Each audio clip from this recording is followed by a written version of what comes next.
दोस्तों नमस्कार, मैं रमू सिंह। गणेश सिंह चुनाव क्या हारे, विकास याद आने लगा। सबसे पहले मैं सतना सांसद गणेश सिंह को इस बात के लिए धन्यवाद देना चाहता हूं कि उन्होंने सतना रेलवे के विकास को लेकर रेल मंत्री से सवाल पूछा। एक और धन्यवाद मैं गणेश सिंह को देना चाहता हूं। सतना सांसद से मैंने अपने चैनल के माध्यम से सतना रेलवे के विकास को लेकर कई बार सवाल खड़े किए, सांसद से सवाल पूछे। इसके बाद सांसद ने संसद में रेल मंत्री से सवाल किया, मगर रेल मंत्री ने जो जवाब दिया उससे यह बात भी साफ हो गई है कि अभी सतना रेलवे का नंबर नहीं लगेगा विकास के लिए। आप भी सुनिए सतना सांसद ने क्या पूछा और रेल मंत्री ने क्या जवाब दिया। श्री गणेश सिंह जी, रेलवे स्टेशनों के पुनर्विकास के लिए अमृत भारत स्टेशन योजना एवं विश्व स्तरीय योजना थी। आज जो ऐतिहासिक काम हमारे माननीय प्रधानमंत्री जी और माननीय रेल मंत्री जी ने मिलकर के किया है, जिसकी जितनी भी प्रशंसा की जाए कम है। मेरे मध्य प्रदेश में 80 अमृत रेलवे स्टेशनों का चयन हुआ है और सतना रेलवे स्टेशन का विश्व स्तरीय बनाने का चयन हुआ है। माननीय रेल मंत्री जी ने वर्चुअल उसका शिलान्यास भी किया था। मेरा बस एक प्रश्न है कि उनको कब तक कार्य शुरू होगा, ये मैं उनसे जानना चाहता हूँ। माननीय अध्यक्ष जी, 1309 अमृत भारत के स्टेशंस में से करीब 560 पे बहुत तेज़ी से काम चल रहा है और हर एक स्टेशन को बहुत डिटेल से देखा जा रहा है कि उसकी डिज़ाइन कैसी है, किस तरह से वो ट्रैफिक का उसमें मास्टर प्लान तैयार हो, शहर के साथ कनेक्टिविटी। तो इसी प्रयास से बाकी के स्टेशंस भी तेजी से काम होगा। सतना सांसद को एक और धन्यवाद।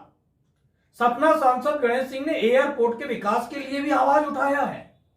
मैं इस विषय पर भी सतना सांसद से न्यूज के माध्यम से सवाल पूछ रहा था, कई बार सवाल पूछे थे।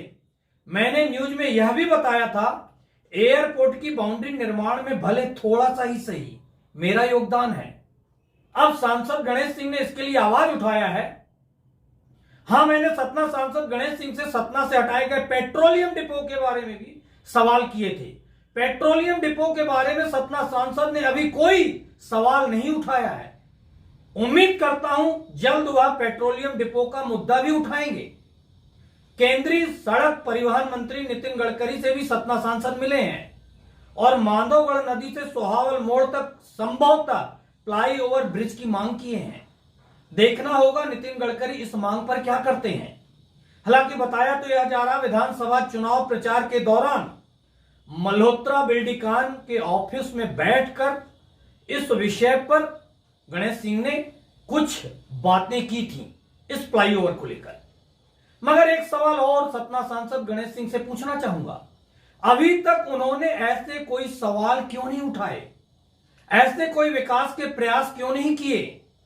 विधानसभा का चुनाव हारते ही गणेश सिंह को रेलवे का विकास याद आने लगा, एयरपोर्ट का विकास याद आने लगा और भी विकास की गुंजाइश दिखने लगी। क्यों? कारण मुझे जो प्रतीत होता है, गणेश सिंह अभी तक मौन थे कि वह मर्यादा में रहेंगे तो संभवतः उन्हें केंद्रीय मंत्री बना दिया जाएगा। वेटिंग फॉर केंद्रीय मंत्री बने रहने के चक्कर में गणेश सिंह सतना विधानसभा का चुनाव भी हार गए। अब उन्हें लगता है कि पार्टी आगामी लोकसभा का टिकट उनके अलावा और किसी को दे ही नहीं सकती। शायद इसी मंशा को लेकर गणेश सिंह को लगा कुछ विकास की बातें कर लें, कुछ विकास के सवाल पूछ लें। यह सवाल आगामी लोकसभा चुनाव लड़ने में मदद करेंगे। मगर एक ऐसा सवाल सतना सांसद गणेश सिंह का पीछा कर रहा है और यह सवाल आगे भी उनका पीछा करता रहेगा। उसका जवाब गणेश सिंह शायद ही दे पाए। सवाल यह है, आपने 20 सालों में क्या किया? 20 साल कम नहीं होते।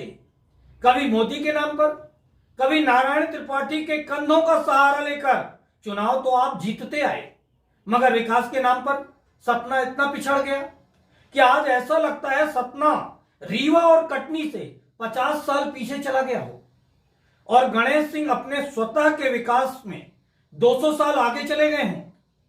व्यक्तिगत विकास तो खूब हुआ, मगर जिस जनता ने आपको 4 बार मौका दिया उसे क्या मिला? जनता अब सोचने भी लगी है। इस विषय पर आप लोग क्या सोचते हैं, कमेंट्स बॉक्स पर लिखकर बताएं। बहुत बहुत धन्यवाद दोस्तों।